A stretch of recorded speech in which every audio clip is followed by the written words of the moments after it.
Good morning, Wednesday, the 8th day of July, 2020. I'm Vincent J. Russo of the Russo Law Group. And today I want to share a conversation I had with Hillary Topper regarding the role of social media during the pandemic. Welcome, Hillary Topper of HJMT Public Relations.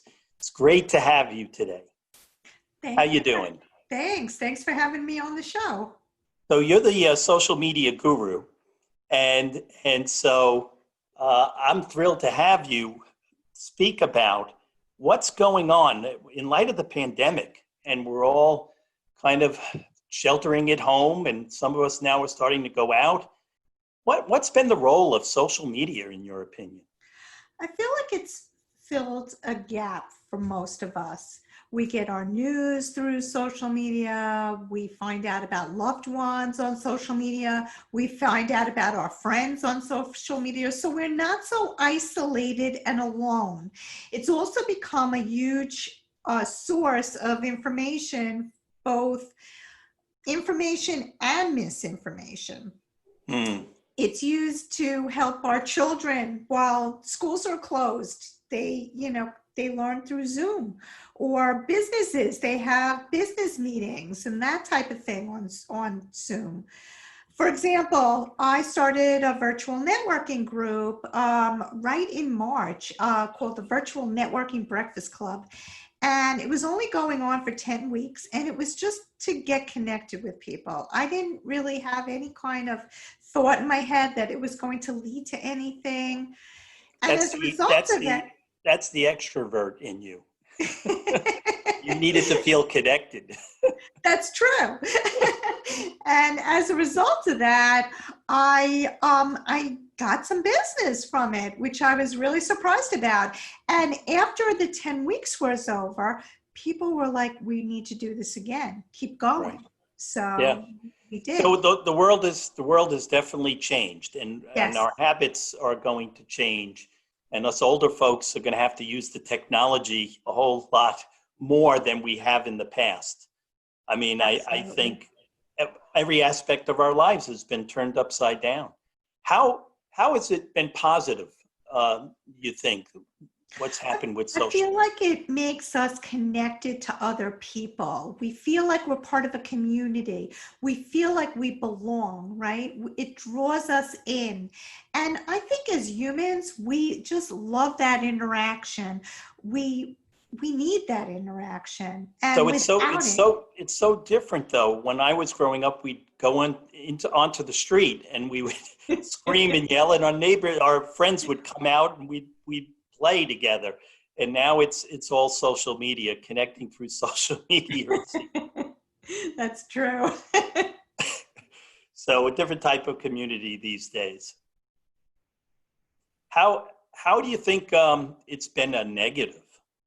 Well, I think that there's so much negativity on social across the board, and it gets us angry and depressed and upset. There's a lot of news out there that's not real.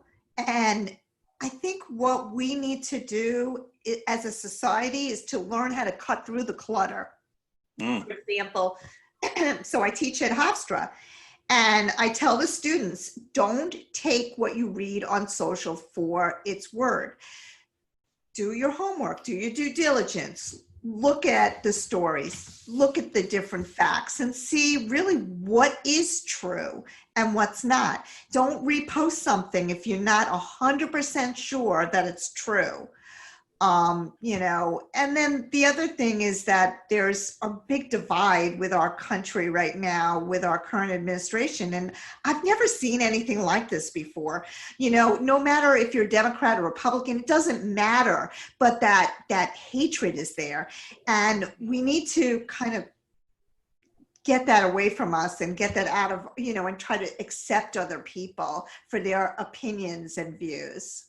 Yeah, I mean, it's kind of like sometimes there needs to be a pause, right? Mm-hmm. Where you have to say, wait a second, let me think about this. And also I think sometimes we spend too much time maybe watching a media outlet, maybe it's TV, but with social media, So how do you balance that? I mean, how much time should people be spending on social media? Well, for me, I spend my life on social because that's what I 24/7, do. I wake up, I look, right? it's all day. But for the average person, probably about an hour or two max. Hmm. And I did some research on this, and I found Okay. that the people from around the world spend 2 hours and 20 minutes a day on social. So I thought that was interesting. That sounds Yeah. like a lot to me. And the other interesting thing that I saw was that the WHO said the average global lifespan is 72 years. So imagine this. A 10-year-old boy spending 3.4 million minutes on social in his lifetime. Crazy, right? Only you would know that. Well, thank you so much for sharing your views and your experience dealing with social media. And Hillary is really all over the place. So a couple things I want to mention. One is Hillary Topper on Air podcast, which is awesome. You have a Triathlete's Diary. You also blog on New York Lifestyle Blog. And when she's not doing social media, she's writing and the branding in a digital world. Just a terrific little book, but a lot in here on what you should be doing if you're in a business. So, Hillary, thanks, and we'll have you back again. Thank you so much. All right, be safe. Well, we're just going to have to live with social media, the good and the bad. It's a part of our lives. But sometimes you simply have to have no reply.